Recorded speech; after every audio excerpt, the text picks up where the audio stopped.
ప్రతి గురువారం పూజలు చేసేది. మరి మా అమ్మని ఎలా చూశాడు ఆ బాబా నాకైతే తెలియదు. నాకు తెలిసాక నేను పెళ్లి చేసుకున్నాక బాబాని నమ్ముకున్నా. నా సంసారం మంచిగా జరిగింది. నాకు కావాల్సినవన్నీ ఇచ్చాడు. నేను పిలవంగానే ఇంటి ముందు వచ్చి బండి నుంచుంటుంది. నాకు నా మనవరాలు పుట్టినప్పుడు కూడా వచ్చి, బాబా నాకు ఎవ్వరు దిక్కులేరు, నువ్వే పెద్ద దిక్కు అంటే బండి వేసుకొని వచ్చేస్తాడు. డెలివరీ అవ్వగానే నా మనవరాల్ని తెచ్చి డాక్టరు మా అక్క చేతిలో పెట్టింది.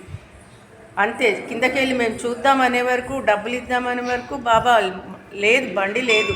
మా ఆయన తిరిగి ఆ సందులోని తిరిగి వచ్చి లేడు. అందరూ విన్నారు బాబా వచ్చాడు అని అందరు నాకు చెప్తుంటే పరిగెత్తుకు వెళ్ళారు. బాబా కనబడలేదు నాకు. సరే అని నేను సాయి అని మా మనవరాలకి పేరు పెట్టుకున్నా, బాబాకి అనమాట.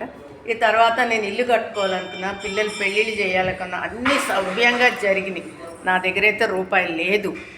మేము చాలా మధ్యతరగతి వాళ్ళం మేము. కానీ నాకు ఈ రోజున అన్నీ ఉన్నాయి. నేను మళ్ళీ షిరిడీకి వెళ్ళి బాబాకి చెప్పాను, నేను బాబా నా కడుపు నిండింది, నాకు చాలు, నువ్వు ఇచ్చిన డబ్బు కానీ నాకు బ్యాంక్ బ్యాలెన్స్ కానీ అన్నీ నాకు నిండుగా ఉన్నాయి, నాకు చాలు అని నేను ఒకటి దండం పెట్టుకొని వచ్చేసాను. నేను ఈ రోజున చాలా హ్యాపీగా ఉన్నాను. ప్రతిరోజు ప్రతి గురువారం మేము ఇది రోజు మేము బాగా పూజ చేసుకుంటాము. నేను కానీ మా ఆయన కానీ మా ఇంటి ఇల్లిపాదికి నమ్ముతాం బాబాని. నేను పిలవంగానే పరిగెత్తుకు వస్తాడు బాబా, బండి వేసుకొని వస్తాడు. ఆ బండి వచ్చినా కూడా ఫస్ట్ మా ఇంటి ముందే ఆగుతుంది. ఎవరు ఇంటి ముందుకు వెళ్ళి ఆగదు ఆ బండి.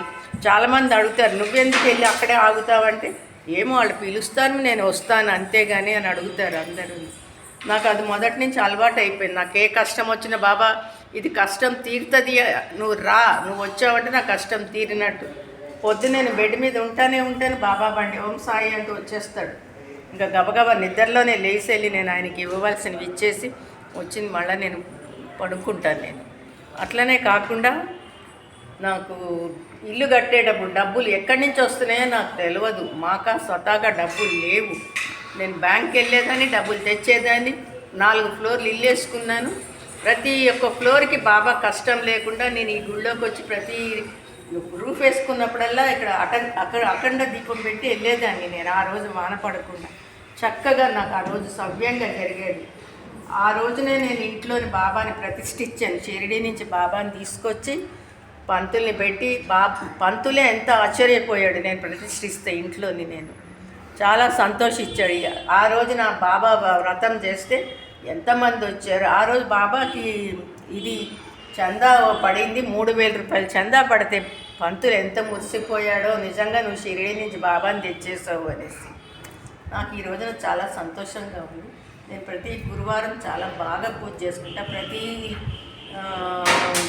జూలై 2న బాబాని ప్రతిష్ఠించాను. ఆ రోజున మా ఇంట్లో నేను బాగా పూజ చేసుకుంటాను.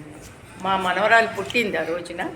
ఇంకా ఆ రోజున ప్రతి 2కి జూలై 2కి వ్రతం చేసుకుంటాను. నేను అందరినీ పిలిచి వ్రతం చేసుకుంటాను. అది నా బాబా ఇది.